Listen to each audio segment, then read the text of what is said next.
Okay, so boom. I don't ever lie. I don't lie.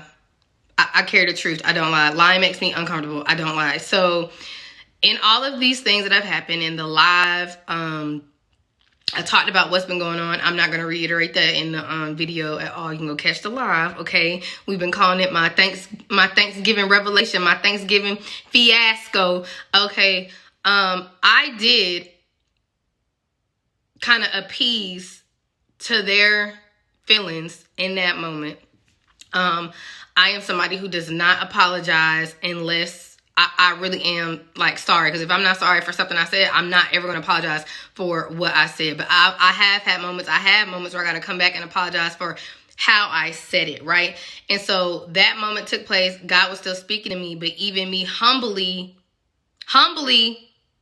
losing the battle, knowing who's ultimately going to win the war. And that's the lesson my dad taught me over the weekend. Even me asking him, like, what you did when I'm going through these stages or these moments where I feel like you don't know, like, what you talking about. Like, I know more than you. How do you feel in that moment as my father? And that's what he told me. I've learned to be quiet and to let you, figure it out. And that's when I told him, I was like, I think part of it is we don't talk enough. Because I don't recognize that you've gone through these different things. I don't recognize that just because you're not on the internet speaking as loudly and stuff as me, that God not still using you. And then he'll humble you, and you be like, oh shoot, not me treating you like how they treated me on the internet, right? Right? So that's what that moment was for me. Like, you might not be doing it how I'm doing it.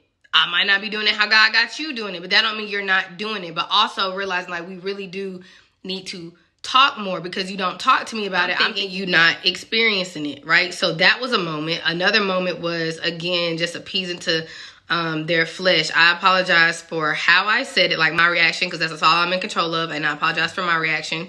And I still meant what I said, though. Like, I made that clear. I was serious. But another humbling thing was not demonizing the people. Like, it's cool to recognize, I know it's for sure a demon, that's because, and then we're only responsible for how we react, but not demonizing them, not acting like it's and I feel like I was pretty straightforward with that. Like, even in the moment, I knew, like, no, I'm talking to the demon. I'm not even talking to you. Like, that's besides the point. But even knowing what truly carries witchcraft is demons, right? Even if we're talking about a full-blown witch or warlock, right? Like, demonizing that person versus having the wisdom to recognize it is a demon. You get what I'm saying? Two different things. So he was just really humbling me with that too. Don't demonize him. Because I was doing that to my kingdom spouse. That I'm telling y'all, that's why I get on here and I don't have a problem telling you what I'm learning, what lessons I'm learning. I don't have a problem with that. I was doing that to him. And I had to stop. God humbled me. You can't demonize nobody. That's not your place. That's not your job. And you can't put what a demon is onto a human. Now, granted, I'm not saying negating like, well, I know what that is, moving. You can be aware of that. And all that means is you need to pray harder. You need to pray more, right? So that's where the humbling came in. And then I was asking God, because afterwards I was like, I just got gaslit again, didn't I? Like, I was like, something ain't adding up. Like, I was like, why don't I have peace about any of that?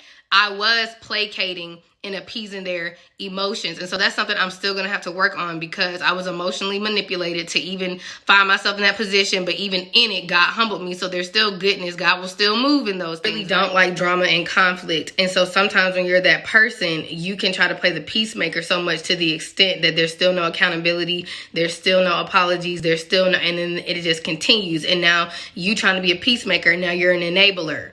Okay, and that's not what we want either. So there was a whole lot of lessons being learned in those moments for me, in the midst of having, a great, fun, turned up weekend. Okay, so I just wanted to share that with y'all. And it don't matter who it is. It's up to us to control the boundaries. Nowhere in any of this has anybody told me, to include God, that I'm not allowed to have that boundary in place. So that's my lesson moving forward. Boundaries. And then making sure that if the devil do seem to hop in somebody and try to try me through them, that all I can do is control my reactions, which I had told y'all that in the live. Like, you know what? I probably should work on my temperament, right? So that's what I learned. The enemy is your enemy. Okay, nobody else. Families need to talk. Kingdom spouses need to talk. And the same love that you're learning how to show your kingdom spouse, that's the same love that you should be showing your family and all of mankind. And my kingdom spouse confirmed that word for me after I had typed and put on YouTube for y'all. He confirmed it. So that's it. If you missed the live, you can go back and rewatch it. But I kind of want to summarize the lesson in all of this for all of us and do a video form, because those usually get more views anyways. And I'm humble enough to even, get like, it's not even, I'm true enough, real enough to get on here and do all that, right? So it would be fake of me to let y'all know all of the, well, then they did this and this happened and da-da-da-da-da, right? Like, you need to be about it on both ends, okay? So that's the lesson in it all. I love y'all.